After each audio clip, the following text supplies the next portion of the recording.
What is going on, guys? It is Wrestlelamia here, back with some more news. Join us now as we look at the wildest news stories and rumors you need to know, including what will happen to the Bloodline, Roman Reigns' schedule update, Rikishi joining the Bloodline Saga, WWE fans not happy with Triple H, the new world title Lineage revealed, Hulk Hogan won't be wrestling again, Chris Jericho fires back at fans, and much more. Be sure to subscribe and hit that notification bell for daily wrestling videos, and follow us on Facebook for exclusive lists. Also check out our new channel, Wrestlelamia Shorts. And now let's hit the intro and get straight into our first story.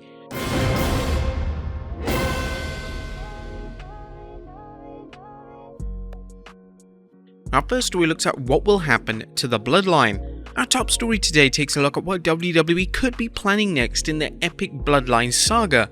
Last night's acclaimed Night of Champions event was main evented by Sami Zayn and Kevin Owens defeating Roman Reigns and Solo Sikoa. The end of the match came when the Bloodline disintegrated as Jimmy Uso performed a super kick on Reigns. Now with the Usos firmly distancing themselves from Reigns, it looks like WWE could potentially be booking Reigns and Solo versus the Usos for Money in the Bank next month.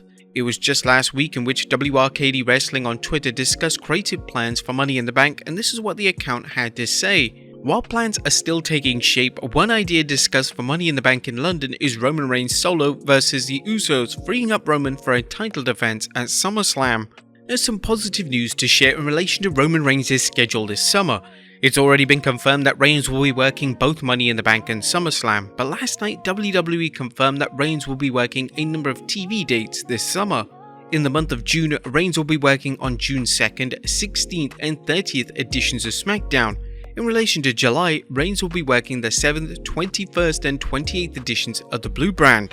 Reigns working this number of dates in the summer allows WWE to tell some compelling stories heading into two major shows. Next up, Rikishi joining the Bloodline Saga. A WWE Hall of Famer Rikishi has yet to have been utilized on WWE TV since the Bloodline story took shape. However, that could all be about to change. Following Jimmy Uso turning on Roman Reigns last night, the former Intercontinental Champion took to Twitter and had some very interesting things to say in a series of tweets. Rikishi's first tweet read, "And so it shall be done." Then, following various other tweets, Rikishi's final tweet of the evening featured a quote from The Godfather which stated, "I'm gonna make him an offer." Rikishi has hinted in numerous interviews that he would welcome a return to WWE TV, and this is the perfect time for it to go down. Would you guys like to see Rikishi back on WWE television in the Bloodline Saga? Let us know in the comments down below. Next up, WWE fans not happy with Triple H. This past week's edition of SmackDown was pre-taped, and due to this, WWE decided to edit in fake crowd noise. Whilst this is never good news, WWE decided to heavily manipulate the real crowd reaction to LA Knight. WWE made it come across as if LA Knight was booed when in reality he was heavily cheered. Fans took to social media to react to the fake crowd noise, and they weren't happy. One WWE fan on Twitter even labelled the fake boos for LA as disgusting. Knight would defeat Rick Boogs in a matchup on the show, and it was made clear that Triple H had zero plans to feature LA Knight as a top babyface. Triple H is failing to respond to the organic way in which LA has managed to get over, and ultimately the game refusing to turn LA into a fan favourite may damage his relationship with the audience. WWE also announced this weekend that LA would take on Montez Ford in the Money in the Bank qualifier, and fans are hopeful that LA Knight will take the win. What do you guys think of this though? Isn't this some nonsense that we've heard from the McMahon era? Let us know in the comments down below. Next up, the new world title Lineage revealed. It was previously reported in a run-up to last night's Night of Champions event that the WWE's new world title would carry the 2002 world title Lineage.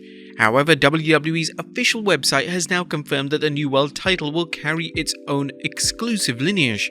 This means that Seth Rollins is the first ever world champion of the new era. Some fans will no doubt be critical of this, as the 2002 lineage featured some iconic names such as Triple H, John Cena and The Undertaker, but it also features names such as Jack Swagger and Alberto Del Rio. So you can probably understand why WWE would want to modernize the lineage. What do you guys think of this though? Let us know in the comments down below. Next up, AJ Styles addresses retirement.